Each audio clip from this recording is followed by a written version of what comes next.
Magandang buhay, my 7 Italy students. Mabuting tao po.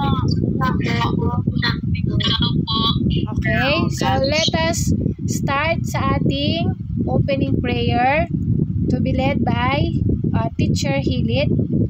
Okay, wait lang. Asan ang aking cursor? Nawawala. Ayaw niya. Ayaw niya. Ayan.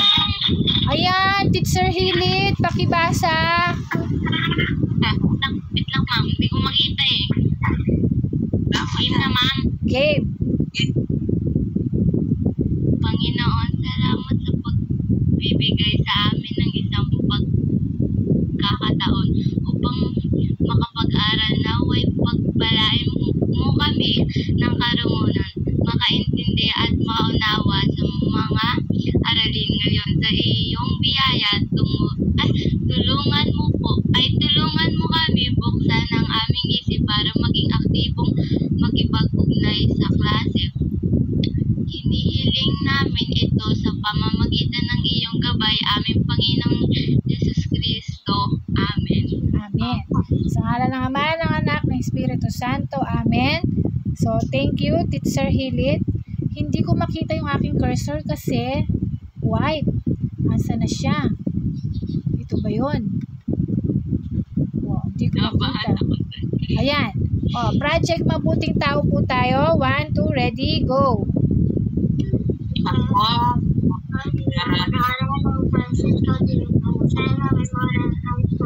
Ay magbibigay sa pagtitungo sa aking guro kapag aktibong nag-aaral ng leksyon buong leksyon iwasan ng artulo darasal lalo masunugan ng iwasan ng pagsalita ng naman sa gawain nag-aaral niya ng kaayos sa papasok at paglabas ng haralan. Gumagalang gamit ang po at ang opo sa aming palangalya. Tama sa oras ng pagpasok at angat sa kalinisan sa sarili at kapatiran. Okay na okay sa pagsuot ng tamang uniforme.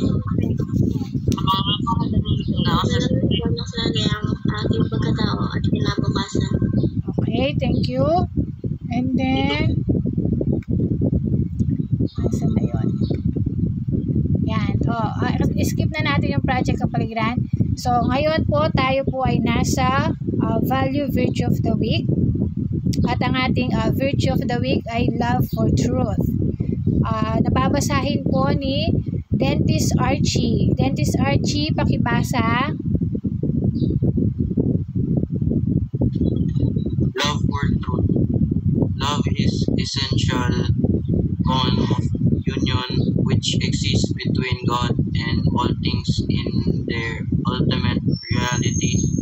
Love is the source of the greatest happiness of the material and the spiritual world. Love is the light by which man is guided in the midst of darkness.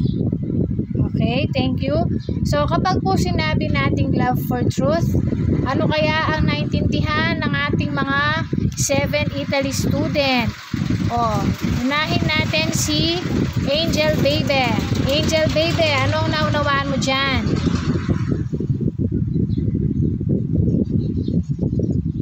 Hello, Angel. Ma'am, wala ako naunawaan, ma'am eh. Wala siyang naunawaan. O si Architect Sander. Ano kaya ang naintindihan ni Architect Sander?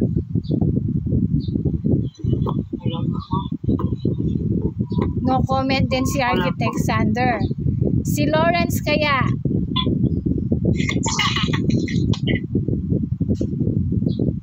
Ha, Lawrence? Di ko rin alam pa.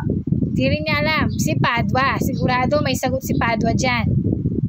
Ma'am, hindi daw po maka-join si Jaynard, ma'am. Hindi ko na nga ma-accept kasi nga naka-PowerPoint na tayo. Kaya nga sabi ko kanina, mag-join na. 20 minutes na yung binigay kong grace period. Oh. Asa na si Padua? Padua, anong naintindihan mo dyan? Hindi rin niya alam. Okay, so pagka po sinabi nating love for truth, sabi niya, it is the essential bond. When we say essential, importante. Sabi niya, essential bond of union which exists between God and all things in their ultimate reality. So, when we say union, yung pagkakaisa natin kay God at sa mga nakapaligid sa atin.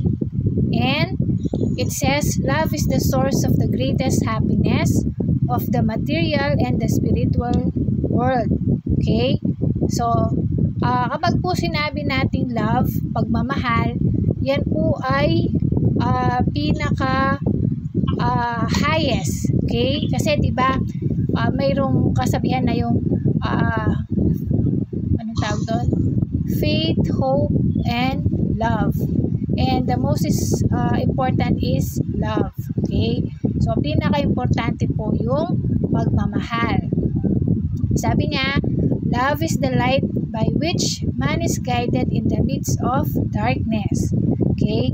So, kapag tayo ay nagmamahal, ito yung nagsisilbing liwanag na kung saan tayo ay inaakay dun sa tamang landas.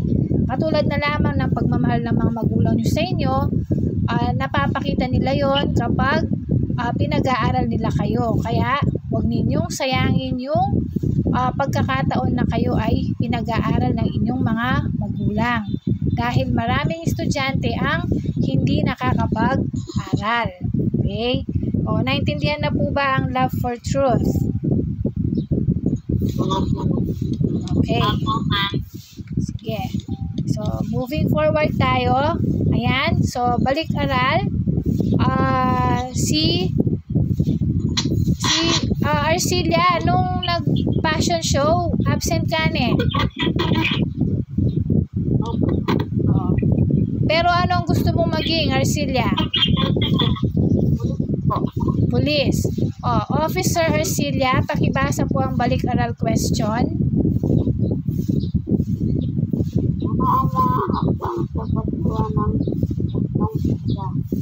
Okay. So, naka-join ka dun sa previous online class natin. Meron ka bang tawag dito? Natatandaan na wastong paggawa ng hakbang sa paggawa ng wastong pasya? Pag-isipan mabuti. Oh, pag-isipang mabuti. Bukod po sa pag-isipang mabuti, ano pa?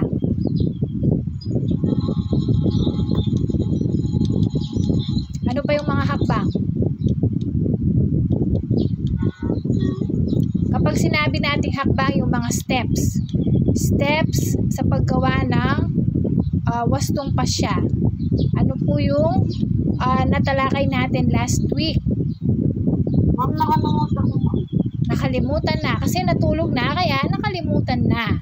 Ganun yun, Ma'am Lon. Okay? So, di po ba, sabi doon, tayo po ay magkalap ng Kabutihan. kabutihan ba? Di ba magkakalap tayo ng kapag gumagawa tayo ng pagpapasya, ano ang kinakalap natin? Ano yung ginagather natin? We are gathering, halimbawa, sa math. Ano po yon? Information. Tama. Sino yung sumagot? Si Archie.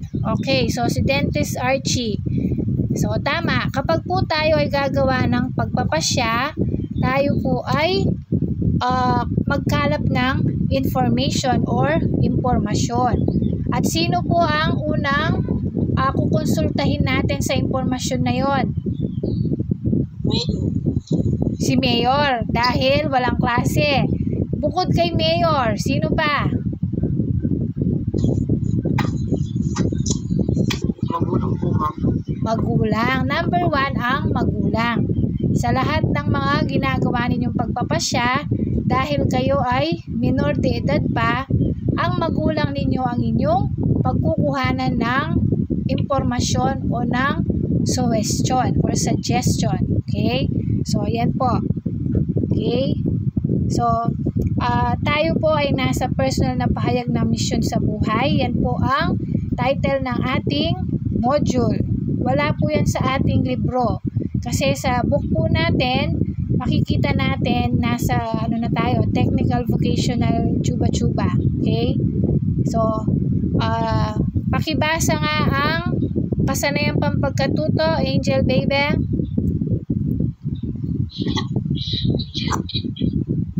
Angel. Kasanayang pagkakatuto. Pagkatapos ng module na ito, ikaw ay nasa handa na susuri ang ginagawang personal na pahayag ng misyon sa buhay. Kung ito ay may pagsasaalang-alang sa tama at matuwid na pagpapas. Okay. So, again, kapag po sinabi natin kasanayang pampagkatuto, ito po yung objective ng ating module. Okay?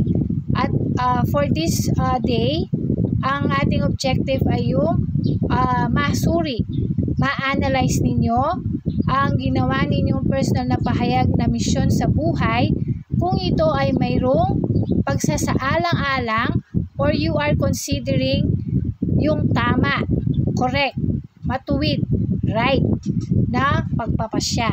Okay? So, dyan kayo mag-iisip, tama ba itong gagawin kong ito? Matuwid ba ito? Ganon. Okay? Yan. O, pakibasa po, Melvin. Officer Melvin. Personal na panghayag ng misyon sa buhay. Ang personal na pahayag ng layunin sa buhay ay isang mabuting sila o para itong palakpas ng iyong buhay.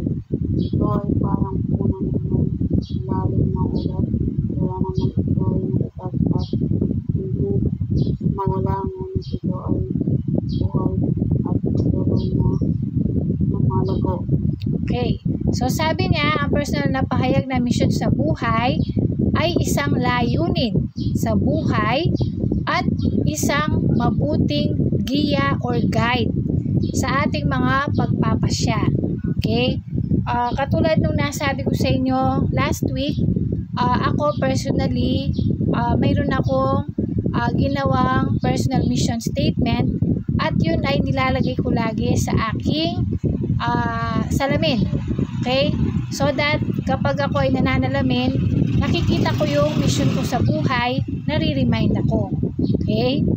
Tapos sabi niya, ito ay parang puno na may malalim na ugat. Kaya naman ito ay matatag at hindi mawawala. Ngunit ito ay buhay at patuloy na lumalago. Okay? So yung ating personal mission statement, if you can see itong halaman na ito, itong puno na to, ganyan siya hinahalintulad or ganyan siya pinipicture yung ating personal na mission sa buhay, na para siyang isang puno na kung saan ito ay mayroong malalim na ugat. Okay? Kasi if you will see yung mga acacia tree, yung mga hindi pa pinutol na mga acacia tree, napakalalim po ng mga ugat na yan. Okay? So, ganun din yung ating personal na mission sa buhay. Ito ay mayroong malalim na ugat, yung pinagkukunan natin. Ito yung nagiging source natin ng inspiration, motivation to go on and to really pursue kung ano yung gusto ninyong maabot sa buhay. Okay? And then, yan, personal na pahayag na mission sa buhay. Si Officer Dison, pakibasa nga po. Ito ay mag-integrate ito ng inspiration upang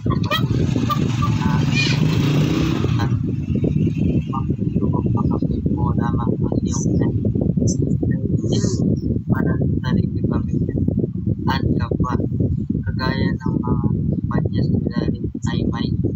mission statement na tinutundan upang pagpatuloy ang kanilang negosyo. Okay.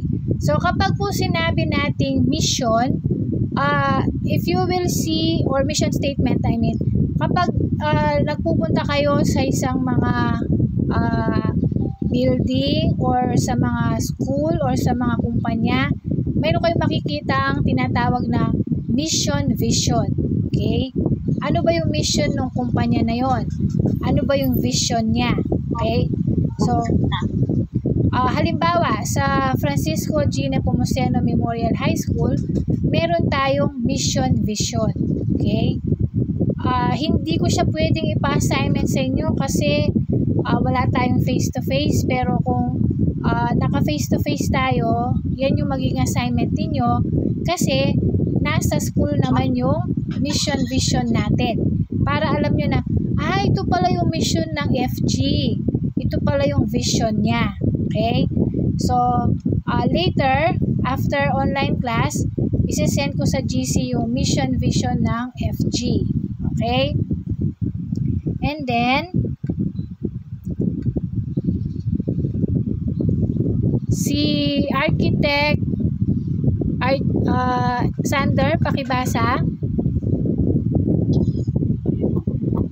Personal na pahayag ng mission sa buhay. Ang iyong personal na pahayag ng mission sa buhay ay hindi lamang kung ang nais mo. Ito rin ay nararapat na may karayapin na mga pagpapahayag na kailangan sa buhay upang mabuhay. Mabuti ang bawat pagpapagawin. Ang mga pagpapahayag nito ay maaari rin makitulong siya sa mga taong nakakita sa iyong pagpursige sa buhay. Thank you, Architect Sander. So, sabi niya, ang personal na pahayag ng mission sa buhay, ang shortcut po niyan ay PPMB. Okay? PPMB. Personal na pahayag ng mission sa buhay ay hindi lamang kung ano ang nais natin sa buhay, bagkus ito rin ay nararapat na may kalakip na pagpapahalaga. Okay. Kapag po sinabi natin pagpapahalaga, ano po ulit yan sa wikang Ingles? Values po. Values. Si Architect Sander yun, no? Okay. So, kapag po sinabi nating may kalakip na pagpapahalaga o values at virtud, which is virtues na kailangan na isabuhay. Ibig sabihin, napapractice natin. Nakikita sa atin na ito yung mga pinapahalagahan natin, ito yung mga virtud or virtue na nagagawa natin. Halimbawa, kapag nagtitimpi si Padua, okay? Doon yan ay papakita yung virtud ng pagtitimpi. Ibig sabihin, hindi siya agad mainit ang ulo. Kasi, nakokontrol niya yung init ng ulo niya. Ganun po yun. Okay? And then, maikli lang pala siya. So, nasa lingguhang gawain agad tayo. So, ikakat ko na dito yung ating recording. Okay, sandali lang.